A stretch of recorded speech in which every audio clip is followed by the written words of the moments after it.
In the 87 years of its existence, Fianna Fail has been a party that did not do free votes in the Dáil.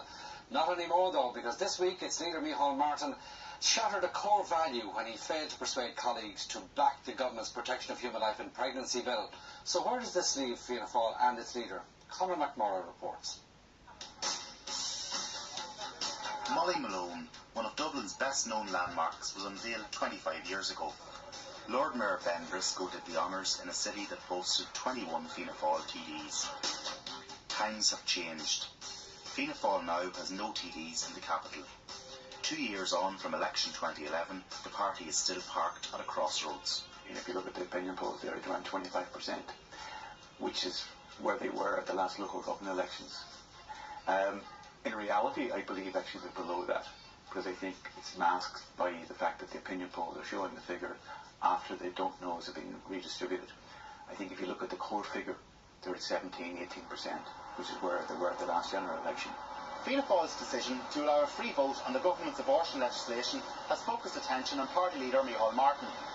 Is it a progressive move away from the old party whip system, or is it the case the party leader has been unable to lead its troops?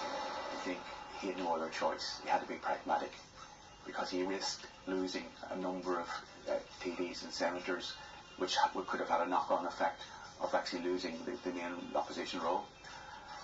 On the other hand, come the next general election, they would have to target a number of seats in Dublin. If they don't win seats in Dublin, they won't make any serious recovery.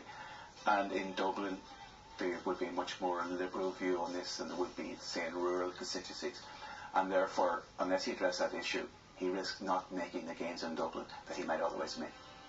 The Oireachtas Health Committee presented the 1,600-page report on its hearings on the abortion legislation to Health Minister James Riley last week. The legislation is expected to be published within a fortnight. Fianna Fail's decision to have a free vote on it has been viewed as a missed opportunity in some quarters. The difficulty for Fianna Fail in this case is that for some time it's been quite obvious that the only real option for Fianna Fail was to have a free vote. It might not be the ideal option, but it was one that they could perhaps make a virtue out of. Instead, they seem to stagger around it. They seem to Micheál Martin tried to impose his will on the party. They had long meetings about it. They couldn't come to agreement. And I think they've missed somewhat of an opportunity of making the virtue out of the free vote. Senator Avril Power, one of only 2 female members of the Fianna Fail Parliamentary Party, has been one of the advocates of the free vote. I've always felt that we should have a free vote for the simple reason that there are different views in every party on this issue, just as there are different views in every family across the country. And personally, I think it's fantastic that Fianna Fail has taken this approach. I think it's the right thing to do.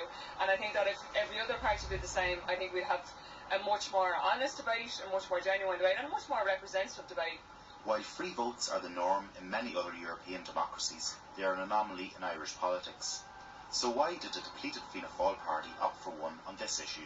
You've got to remember that Fianna Fail at the moment has a very big difficulty. It has a parliamentary party with TDs and senators of 33, yet it has an organisation nationwide that's the equivalent size of Fine Gael, or a much bigger party at the moment. So Fianna Fail is trying to take all those views on board, and it has a lot of those views coming in through a lot of senators and other people in Dublin who are looking at seats and trying to gain seats in urban middle class areas.